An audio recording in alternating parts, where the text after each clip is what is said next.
Vamos a ir abriendo nuestras Biblias, estamos alistándonos en el Evangelio de Mateo. Evangelio de Mateo.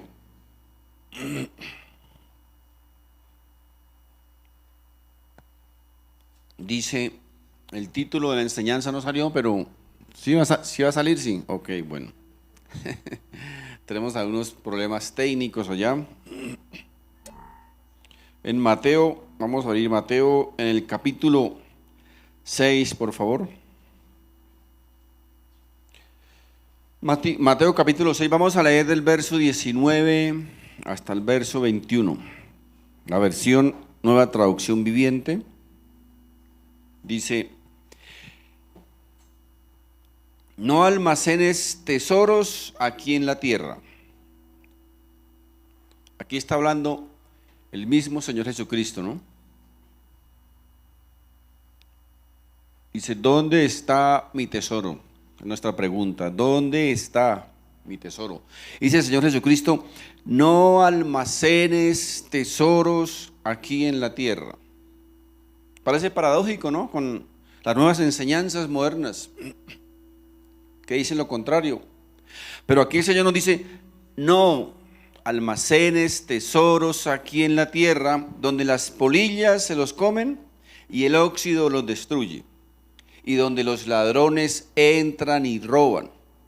Almacena tus tesoros en el cielo, donde las polillas y el óxido no pueden destruir, y los ladrones no entran a robar.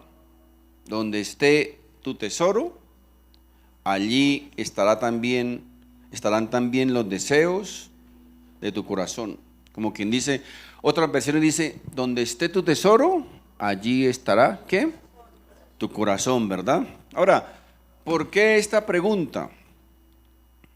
¿Por qué la pregunta del título de la predicación, ¿dónde está tu corazón?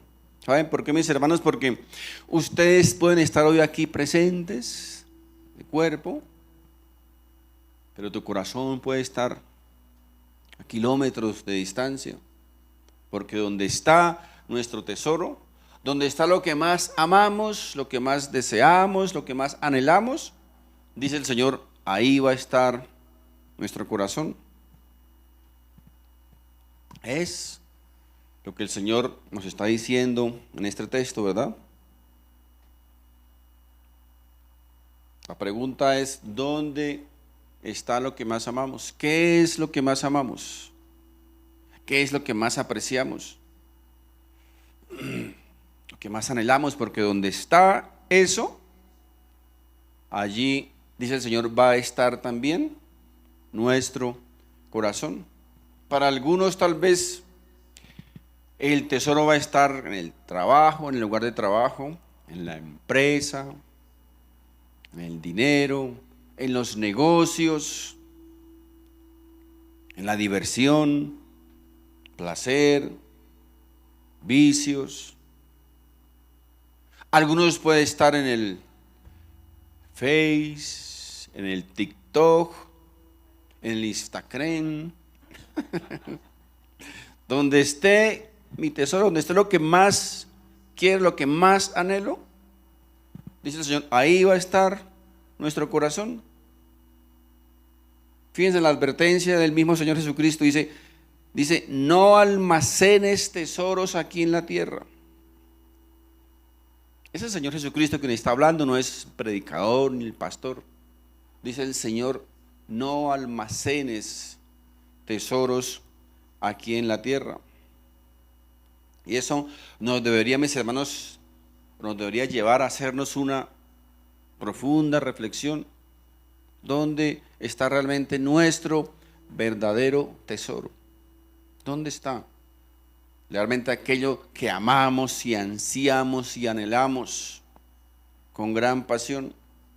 ¿Somos verdaderamente seguidores de Jesús? ¿Somos verdaderamente sus seguidores, sus discípulos? ¿Saben qué hace el hipócrita? El hipócrita trata de aparentar espiritualidad, de mostrarse muy espiritual, pero detrás de eso hay un montón de cosas materiales. que está anhelando, que está deseando y que está siguiendo. El hipócrita dice que ama a Dios, pero realmente no lo ama. Solo está tratando de ocultar, de escudar su verdadero deseo y ambición por las cosas materiales. Cuando el Señor aquí nos dice, no ambicionemos, no amontonemos riquezas en este mundo. El verdadero seguidor del Señor Jesucristo, mis hermanos, se debe caracterizar porque en nuestro corazón debe latir verdaderamente, ¿saben qué? Espiritualidad. Es lo que debería latir en nuestro corazón como seguidor, como creyente. Cuando despertamos, mis hermanos, en la mañana, cuando abrimos nuestros ojos, ¿qué es en lo primero que pensamos? ¿Qué es lo que más anhelamos? ¿Qué es lo que más deseamos ese día? ¿Qué esperamos con ansiedad que suceda ese día? ¿Qué es, mis hermanos, lo que realmente trae paz a nuestro corazón? ¿Qué es lo que trae sosiego a nuestra vida?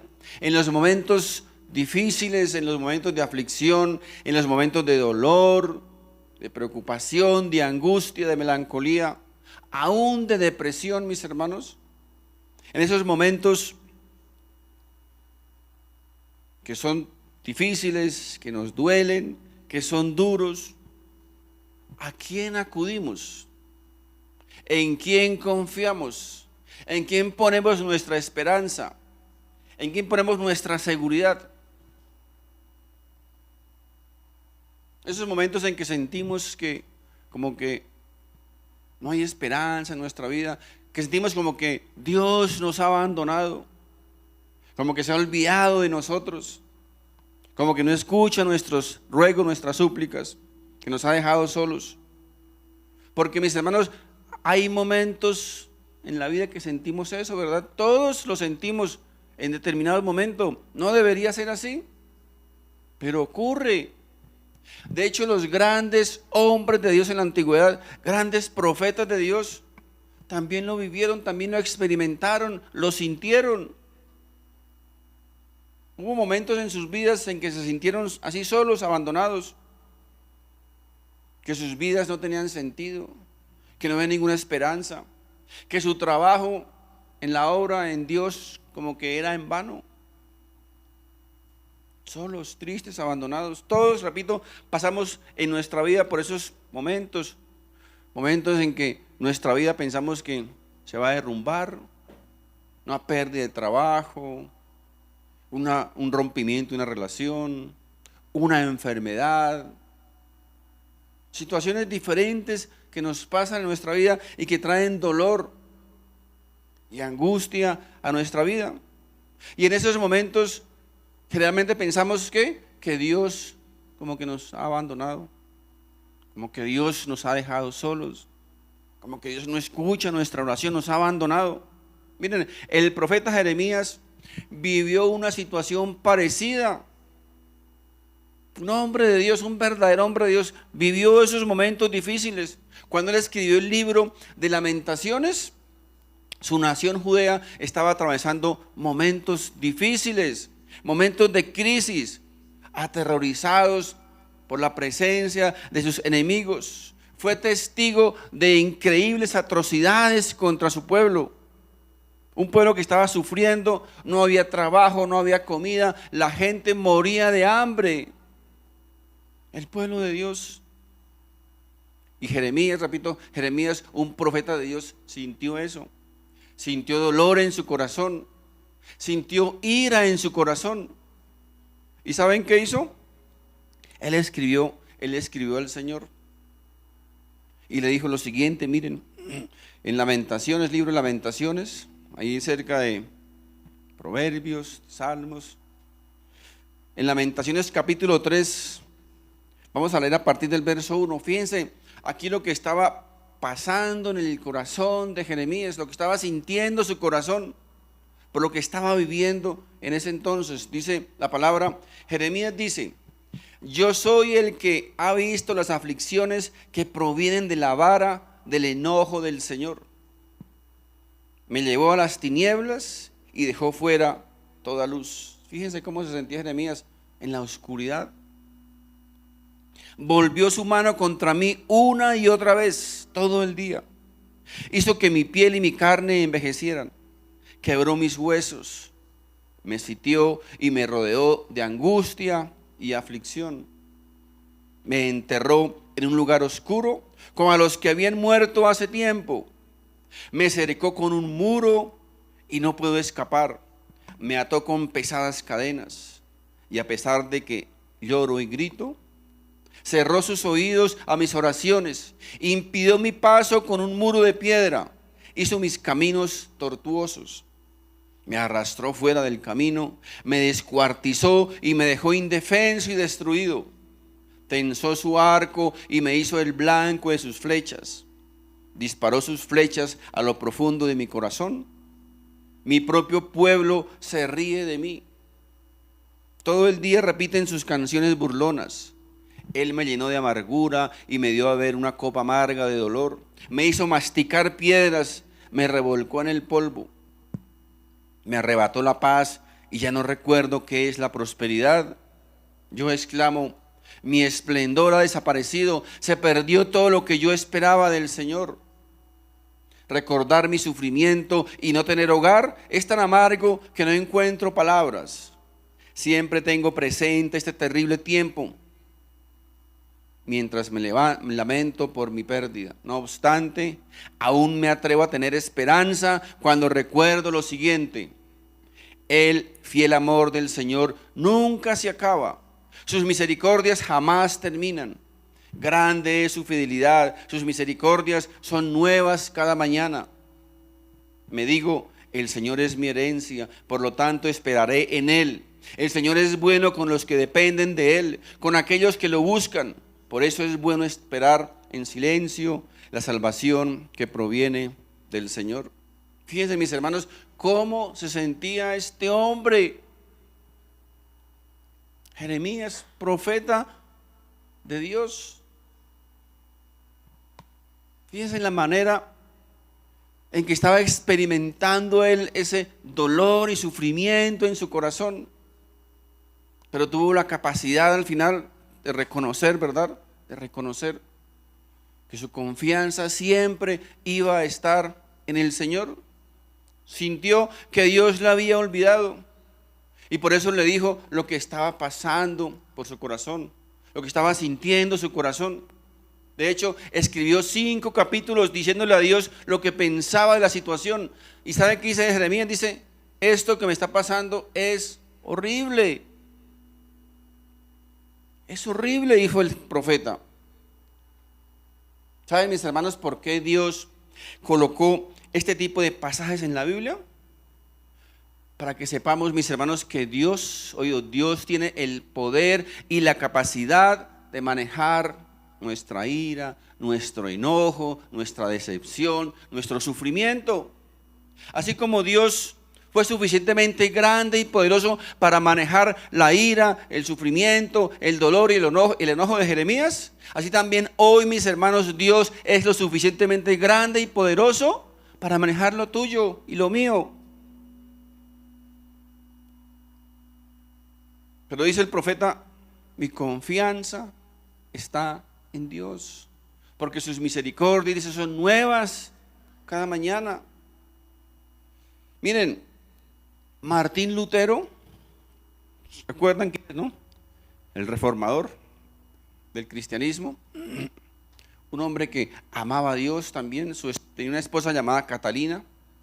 Martín Lutero vivió un tiempo, así como el profeta Jeremías, tal vez perseguido, se sentía solo, abandonado, traicionado, sentía que no había esperanza en su vida, tal vez que su obra, su trabajo no tenía sentido.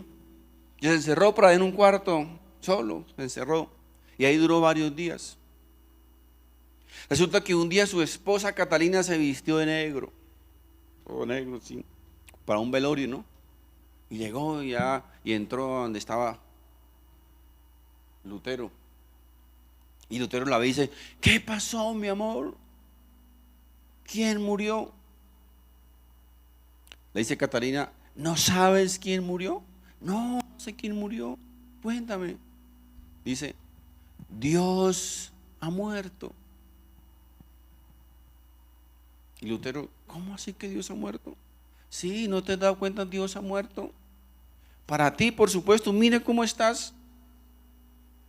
Mire la condición en que estás viviendo. Estás viviendo peor que un ateo, como si Dios estuviese muerto.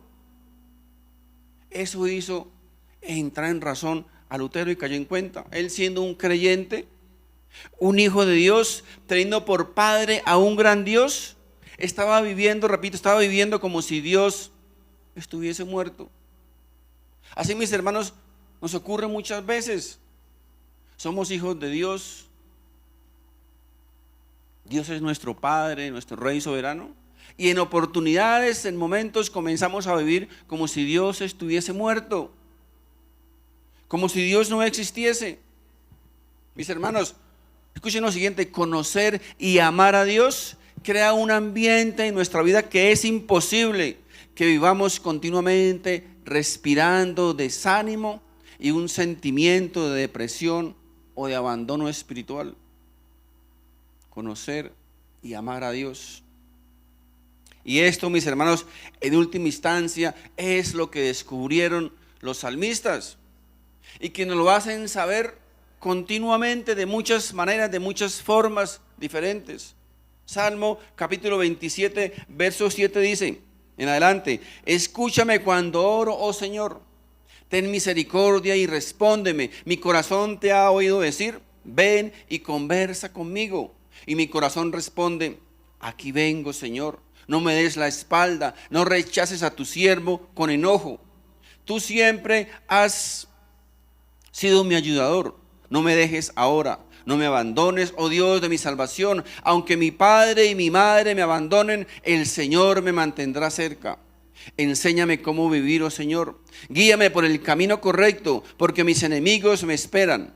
No permitas que caiga en sus manos, pues me acusan de cosas que nunca hice. Cada vez que respiran me amenazan con violencia. Sin embargo, yo confío en que veré la bondad del Señor mientras estoy aquí en la tierra de los vivientes. Espera con paciencia al Señor. Sé valiente y esforzado. Sí, espera al Señor con paciencia. Los salmistas, repito, mis hermanos, los salmistas lo entendían perfectamente y quieren que nosotros también lo entendamos. Miren, en el mismo Salmo 22, por ejemplo, el mismo Señor Jesucristo suplica al Padre, Dios mío, ¿por qué me has abandonado? Un grito, mis hermanos, que proviene directamente de su dolor emocional y la tristeza por el abandono, por la traición. Muchos hombres de poder le dieron la espalda a Jesús. Muchos de sus seguidores le dieron la espalda a Jesús. Aún sus amigos más cercanos le dieron la espalda al Señor Jesucristo. Sin embargo, el mismo Salmo nos enseña más adelante que Dios no lo había abandonado. Tal vez Jesús ahí crucificado, con la profundidad de ese dolor y la pena y la soledad, tal vez su parte humana sintió como que Dios lo había abandonado. Pero no es así, repito, el mismo Salmo después nos enseña que no es así, y a eso es a lo que nosotros debemos aferrarnos. Dios no abandonó a Jesús, en ningún momento abandonó a su Hijo, y sabemos que esto es cierto. ¿Saben por qué? Porque hoy nosotros ya conocemos la historia, ¿cierto? Conocemos el Domingo de Ramos, el día de resurrección, las vidas transformadas, todo lo que resultó en esa amarga experiencia del Señor Jesucristo. Y mi amigo, escucha lo siguiente, por favor: nunca seremos abandonados por Dios, nunca, porque esa no es su naturaleza. La naturaleza de Dios no es abandonar a sus hijos, jamás. Nunca va a ocurrir eso. Sin embargo, mis queridos hermanos, La pregunta una vez más es, ¿dónde acudimos? ¿Dónde buscamos ayuda? ¿Dónde está nuestra confianza en esos momentos difíciles? Porque dice la palabra de Dios que donde nosotros acudimos, allí va a estar ese es nuestro tesoro y allí va a estar nuestro corazón. Lo que el Señor aquí nos está diciendo es, examinemos nuestro corazón. ¿Dónde estamos enfocando nuestra mirada? ¿A dónde estamos apuntando? Dice, ¿por qué estamos tan afanados y tan preocupados y tan turbados? Eso es lo que hacen, dice, los incrédulos, ¿cierto? Dice el Señor en otro texto, eso hacen los incrédulos. Pero nosotros somos creyentes, somos hijos de Dios, somos sus hijos. Para el creyente, para el incrédulo, para el que no cree en Dios, para el que no confía en Dios, eso es normal. Es normal, pero no debería serlo para nosotros, como sus hijos. Fíjense ahora, mis hermanos, el imperativo de ese texto. El Señor no está aquí dando un consejo ni una sugerencia, es imperativo, es una orden. No almacenes tesoros aquí en la tierra. Para muchos es muy difícil entender y aceptar esto, pero Jesús mismo nos dice, no atesores tesoros aquí en la tierra. Ahora, aquí, mis hermanos, no está condenando en ninguna manera las riquezas.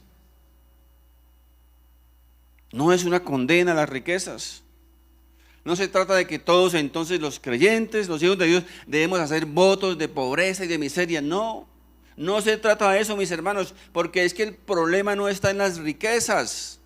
El problema no está en las cosas materiales. Las cosas materiales, las riquezas no son malas en sí. El problema, mis hermanos, ¿sabe qué? ¿Dónde está? Aquí, ¿verdad? El problema está en el corazón. El problema está en el corazón, no en las cosas materiales. Dios no condena las riquezas, tampoco condena a los ricos por el hecho de ser ricos. No está hablando de eso. Si estudiamos, por ejemplo, la vida de Abraham, el padre de la fe, rápidamente nos podemos dar cuenta que Abraham era un hombre riquísimo, ¿verdad? Un hombre muy rico. Y Dios no condena la riqueza de Abraham, ni condena a Abraham por ser rico. Ahora el rey David era rico, rey por 40 años de una nación. ¿Cómo no va a ser rico? José, ¿recuerdan a José? ¿Cómo no va a ser rico José si era el segundo al mando en el imperio más poderoso sobre la tierra? De hecho, José era el administrador de todo ese imperio. Manejaba todas las cuentas, todo el dinero. Nunca tuvo que haber pasado ninguna necesidad, ¿verdad? Era rico. Ahora, ¿qué decir de Job? ¿Recuerdan a Job? Un hombre inmensamente rico. Y Dios, para probar su corazón, para probar el corazón de Dios, porque Dios es el soberano, ¿verdad? Es Dios el rey, es Dios el soberano. ¿Saben qué? Para probar su corazón, un día le quitó todo. Pero todo es todo. Y sí, fue Dios quien le quitó a Job todas sus pertenencias materiales, porque eso es lo que encuentro en la Biblia, es lo que enseña la Biblia. Aunque los precursores de la doctrina de la prosperidad quieren hacer creer que no fue Dios, fue Satanás, fue el diablo. Amigo, el diablo solo fue un instrumento de Dios, pero fue Dios quien permitió, fue Dios quien autorizó. Y no vemos a Job en ningún momento repetir tonterías como vemos hoy día, arrebatándole al diablo lo que el diablo le robó. No vemos a Job haciendo eso, ¿verdad? En ningún momento.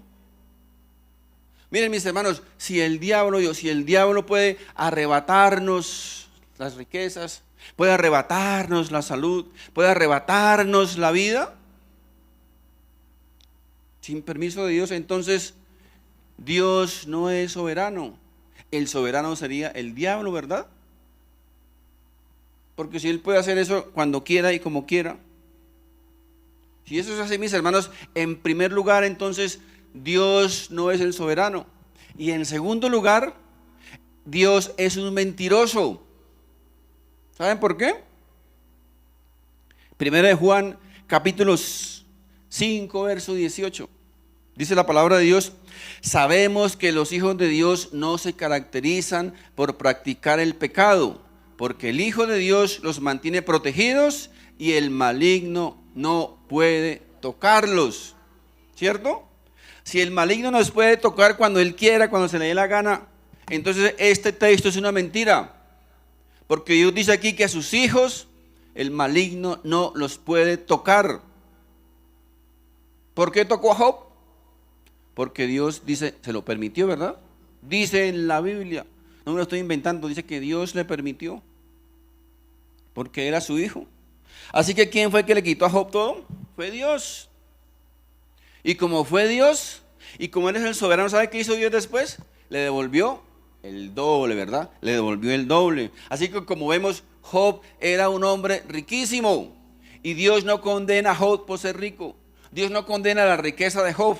Es más, no solo no la condena, sino que le da el doble, ¿verdad? Le aumenta su riqueza, le aumenta sus tesoros. Así que mis hermanos, el problema, recuerden, el problema no son las riquezas, el problema no son los tesoros, no son los bienes materiales.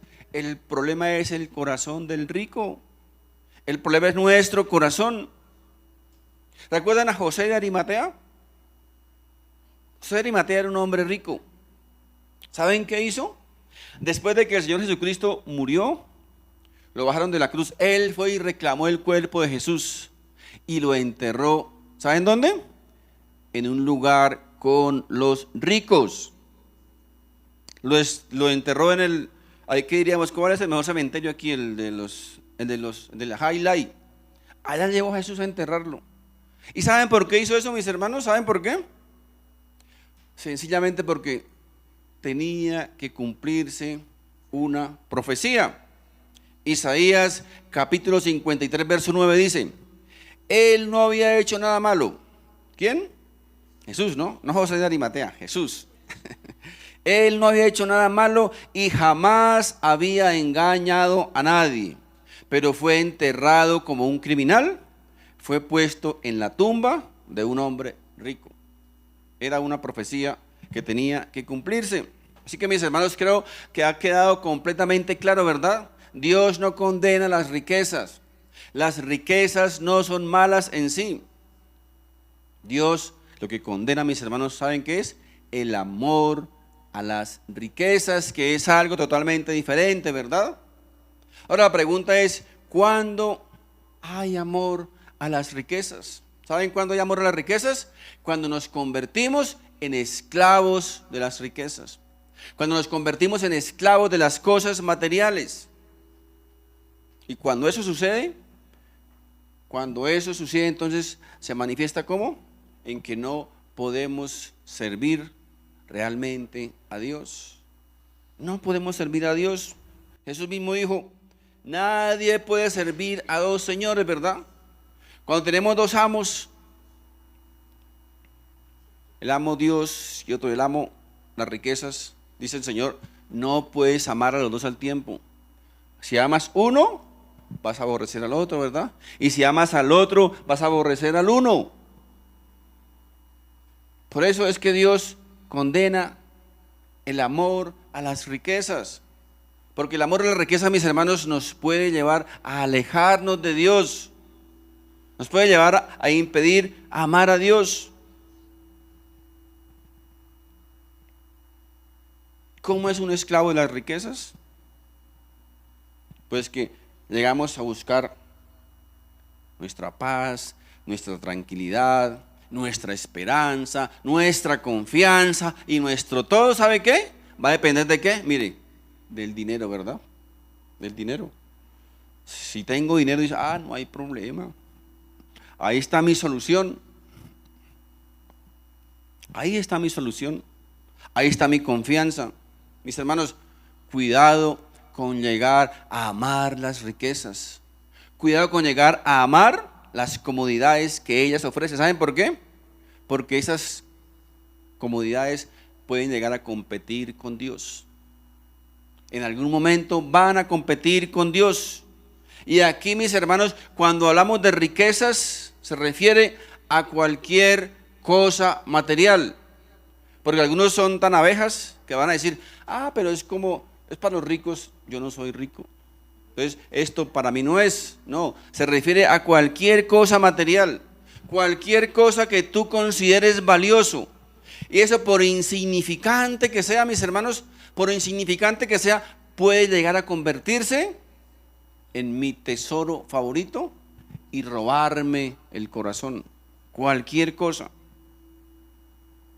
Ahora, otra pregunta aquí es, ¿por qué esta orden del Señor de no amar las cosas materiales? Porque sencillamente, mis hermanos, esas cosas pueden llegar a impedir amar a Dios realmente y alejarnos de Dios. Las cosas materiales pueden llevar a alejarnos de Dios. Lucas capítulo 12. Vamos a leer una historia aquí tremenda. Lucas capítulo 12, vamos a leer el verso 19, dice, desde el verso 19 dice, luego les contó una historia, aquí hablando, ¿quién? El Señor Jesucristo, una vez más, les contó una historia. Un hombre rico tenía un campo fértil que producía buenas cosechas. Y este hombre se dijo a sí mismo, ¿no? Hablando consigo mismo, ¿qué debo hacer? No tengo lugar para almacenar todas mis cosechas, para echar todo mi ganado, mis caballos, mis carros, mis aviones. ¿Dónde los guardo? No tengo dónde. Entonces pensó, ya sé, tiraré abajo mis graneros y construiré unos más grandes. El hombre era bien abeja, ¿no? Toca construir más porque va a haber más riquezas. Así tendré lugar suficiente para almacenar todo mi trigo y mis otros bienes. Luego me pondré cómodo y me diré a mí mismo, amigo mío, tienes almacenado para muchos años. Hay mucha plata en el banco, ¿verdad? Muchos bonos, muchos dólares. Voy a vivir feliz y tranquilo el resto de mi vida. ¿Cuántos no dicen eso, verdad? ¿Cuántos no han pensado así? Voy a trabajar duro. Yo personalmente conocí personas así, amigos cercanos. Voy a trabajar duro, voy a divertirme, voy a gozar la vida un tiempo. Cuando esté más viejito, me ajuicio, ¿cierto? ¿Sabe qué? Nunca lo pudieron disfrutar, nunca. Y así está este hombre, ¿cierto? Relájate, come y bebe y diviértate. Pero ¿saben qué pasó? Que Dios le dijo, necio, tonto, vas a morir esta misma noche. ¿Y quién se quedará con todo aquello por lo que has trabajado? Dice aquí en la conclusión, así es el que almacena riquezas terrenales, pero no es rico en su relación con Dios. Es un necio, o sea, un tonto, según Dios. Mis hermanos, hay tanta obsesión hoy día en el corazón del hombre por las cosas materiales, por las riquezas, por el dinero. Hay tanta obsesión que han olvidado por completo que en cualquier momento, mis hermanos, el Señor nos puede llamar a su presencia y todo eso, ¿qué? Se va a quedar ahí. Todo eso se queda ahí, todo se queda. Miren, quiero hacerles una pregunta solo de reflexión. No digan que me estoy metiendo en la cocina de nadie, no, solo de reflexión. Aquellas personitas que les gusta a veces amontonar sus platicas por ahí debajo del colchón, ¿cierto? En el banco, y no se dan ni un gustico, porque si saco un poquito se me va a disminuir el paquete, ¿cierto? Una pregunta de reflexión. ¿Han pensado alguna vez cuando el Señor les llame a su presencia, ¿quién va a disfrutar o quiénes van a disfrutar ese paquetico?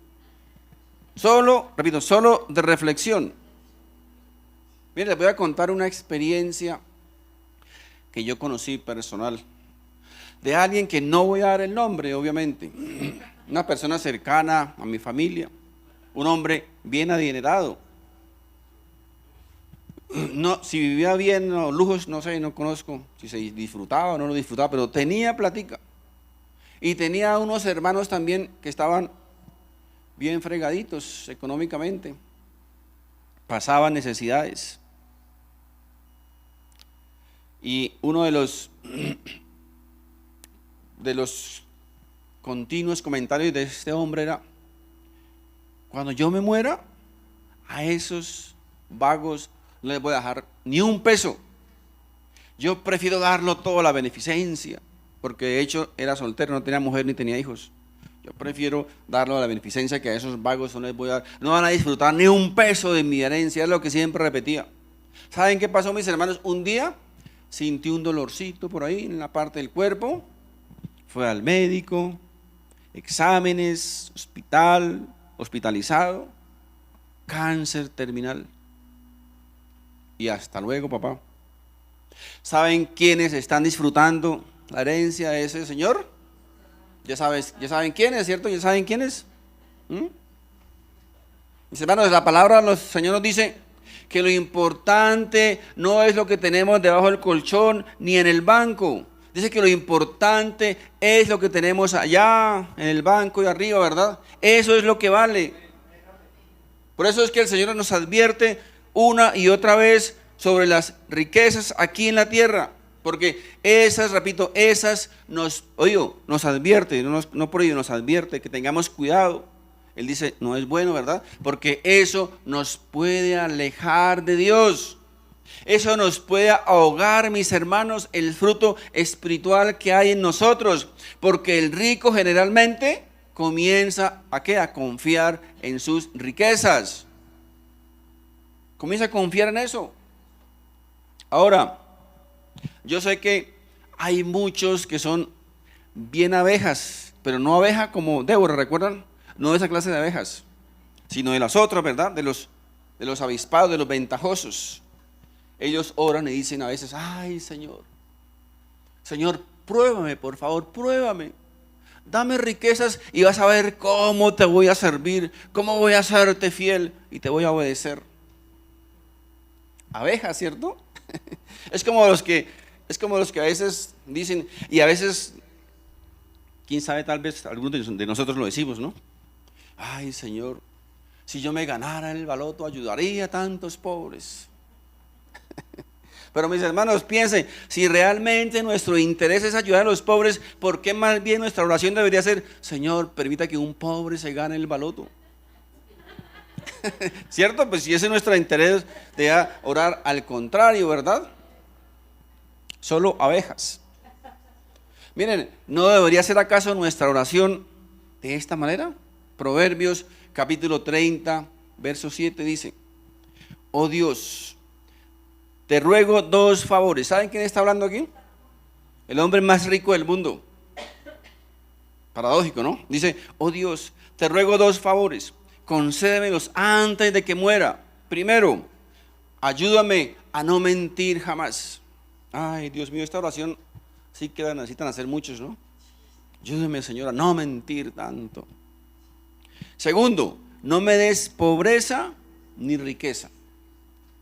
Dame solo lo suficiente para satisfacer mis necesidades. Pues si me hago rico, podré negarte y decir, ¿quién es el Señor? Y si soy demasiado pobre, podría robar y así ofender el santo nombre de Dios. Salomón, parece increíble, Salomón habla haciendo esta oración. La pregunta es, ¿será que nosotros estamos orando de esta manera? ¿Será que los precursores y predicadores de la prosperidad están orando de esta manera? Debería hacerlo, ¿verdad? Deberían hacerlo, ¿verdad? Porque es lo que está en la Biblia, es lo que Dios aquí nos enseña. Fíjense en lo siguiente, miren, no almacenes tesoros aquí en la tierra, donde las polillas se los comen y el óxido los destruye, y donde los ladrones entran y roban. Aquí, miren, no solo el Señor nos advierte o nos ordena, porque es un imperativo, de no amontonar riquezas en esta tierra, sino que además nos da la razón por la cual no deberíamos hacerlo. Dice, donde las polillas se los comen y el óxido los destruye, y donde los ladrones entran y roban. Esto, mis hermanos, nos enseña que las cosas, aún las cosas más valiosas, las cosas más hermosas, más costosas y más lindas, ¿sabe qué? Con el tiempo se acaban, se dañan, se deterioran. Y nada sirve acumular algo que se va a dañar, que se va a acabar, que se va a deteriorar. Esta es la razón, mis hermanos, por la cual nuestro tesoro, dice el Señor, no debe ser terrenal, porque aquí todo, repito, todo con el tiempo se agota, se deteriora y se acaba. Esta es la primera, digamos, explicación o argumento de por qué no deberíamos hacer tesoros y riquezas aquí en esta tierra, porque se deterioran. Ahora, el segundo argumento que da aquí el Señor para no amontonar riquezas en esta tierra es, y donde los ladrones entran y roban. Esto es una enseñanza de que las cosas, mis hermanos, se pueden esfumar en un abrir y cerrar de ojos. Podemos tener mucho, pero de un momento a otro, mis hermanos, todo eso puede acabar. Pensemos en los desastres, ¿verdad? ¿Recuerdan el tsunami? Torres Gemelas, pandemia nomás. En un momento, hermanos, en un abrir y cerrar de ojos, muchos empresarios, muchas personas ricas que tal vez confiaban en sus riquezas, en su poder, quedaron cero. Quedaron cero, mis hermanos. Y esto, repito, es una ilustración de eso, de las calamidades. Vino un terremoto, un tsunami, una pandemia, una recesión, una enfermedad, un accidente, mis hermanos, y podemos quedar, como se dice popularmente, una mano aquí y la otra aquí, ¿verdad? Sin nada. Todo eso, mis hermanos, puede acabarse. Ahora, la pregunta es, ¿cómo nosotros reaccionamos? ¿Cómo reaccionaríamos ante una situación como estas? ¿Será que reaccionaríamos como Job? ¿Recuerdan qué dijo Job? Bueno, el Señor dio, el Señor quitó, bendito sea el nombre del Señor. ¿Será que esa sería nuestra reacción, mis hermanos? Miren, cuando vemos la fragilidad de esta vida, lo frágil que son las cosas materiales, deberíamos poder llegar a decir serenamente, esto no es el fin. Hay algo después de esto, hay otra cosa mejor. Como en las bodas de Canaán, ¿recuerdan? El vino medio malito lo dieron que al comienzo, ¿verdad? Pero al final venía el buen vino, ¿verdad? Venía el vino más fino. Mi tesoro, mis hermanos, porque nuestro tesoro no está aquí, mis hermanos, nuestro tesoro está allá, ¿verdad? Nuestro tesoro está más allá de esta tierra. Y es lo que nosotros debemos como creyentes aprender a discernir, que nuestras riquezas, que nuestro tesoro no está aquí en esta tierra, mis hermanos. Así que, en conclusión, lo que el Señor nos quiere enseñar en esta mañana es que el mayor tesoro que nosotros podemos llegar a tener es un tesoro espiritual. Es el mayor y mejor tesoro, porque ese tesoro no se va a acabar. Ese no lo va a acabar la polilla, ese no lo va a acabar el óxido, ese no se lo van a robar los ladrones, porque, mis hermanos, en el cielo no hay ladrones. Allá tal vez hay ex ladrones, ¿verdad? Pero no ladrones. Allá no se va a acabar, mis hermanos. Lo terrenal se marchita, lo terrenal se acaba, se deteriora, se termina. Y esto, mis hermanos, esto nos debería llevar a pensar, ¿saben quién? En esos falsos predicadores de la prosperidad, donde enseña que todos tenemos que ser ricos y que podemos reclamarle y exigirle a Dios riquezas. alimentando cada día solamente, ¿saben qué? La avaricia y la avaricia de esos ingenuos seguidores. Ahora, lo único bueno de esto, ¿saben qué es lo único bueno? Que con seguridad, absoluta certeza, hay una persona que sí va a enriquecer. Y ya saben quién es. Eso sí está completamente seguro. La pregunta es, ¿pero no han leído la Biblia acaso? O sea, ¿no leen la Biblia?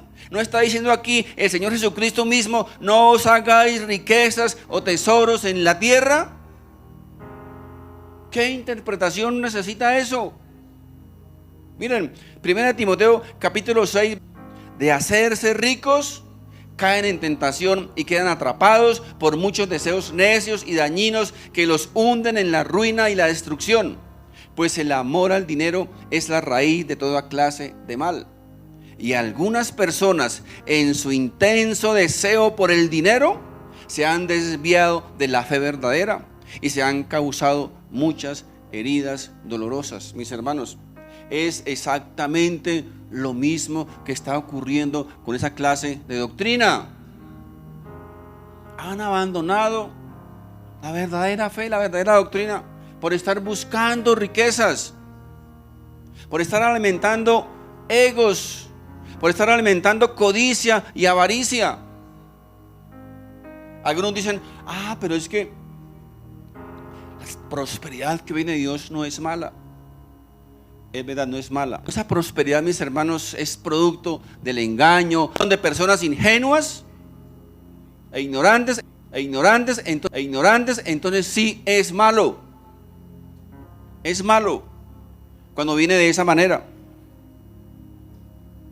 Lo que podemos ver aquí en este texto, mis hermanos, es que algo debe estar mal. Alguien debe estar equivocado. O está equivocado Dios, o están equivocados los de la prosperidad. Pero las dos cosas no pueden ser juntas. Ahora, yo sé perfectamente quién está equivocado. Tristemente, hay todavía cientos y miles de personas ingenuas, incautas, que no saben que están equivocados, o que no quieren creer que están equivocados, porque su codicia es más fuerte que lo demás. Mis hermanos, para el verdadero creyente, el tesoro del cielo, el tesoro espiritual, mis hermanos, debería satisfacer toda nuestra sed. Debería ser suficiente. Recuerden, donde esté tu corazón, donde esté tu tesoro, allí va a estar tu corazón. Aquellas cosas que tú más amas, que más estimas, que más aprecias, que más quieres, allí, dice el Señor, va a estar tu corazón. La pregunta es, ¿qué es lo que más amas? No me responda a mí, respóndete tú mismo. ¿Qué es lo que más amas? ¿Qué es lo que más aprecias? ¿Qué es lo que más quieres? ¿Qué te dolería tanto llegar a perder? ¿Cuál es tu prioridad?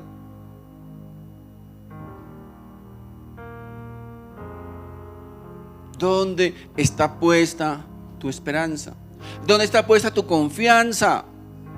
¿Dónde está puesta tu seguridad? ¿Dónde? ¿En un hombre? ¿En las riquezas? ¿En los tesoros? ¿En el gobierno? ¿En el presidente? ¿En la derecha? ¿En la izquierda? ¿En el centro? ¿Dónde está mi confianza? ¿Dónde me siento seguro? Miren, Salmo 118, ya para terminar, verso 8 y 9 dice: es mejor refugiarse en el Señor que confiar en la gente. Recuerden, es mejor refugiarse en el Señor que confiar en la gente. Y aquí gente incluye amigos, familiares, parientes, seres, todo mundo.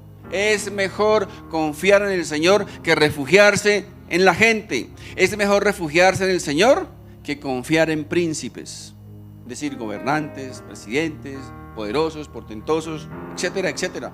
Es mejor refugiarnos en el Señor, porque el Señor, mis hermanos, siempre, oído, siempre va a permanecer fiel, siempre. Aunque nosotros seamos infieles, dice, Él permanece fiel. Proverbios capítulo 3, verso 24. Puedes irte a dormir sin miedo. Si nuestro refugio es el Señor, ¿no? Si nos refugiamos en Él, dice aquí, puedes irte a dormir sin miedo.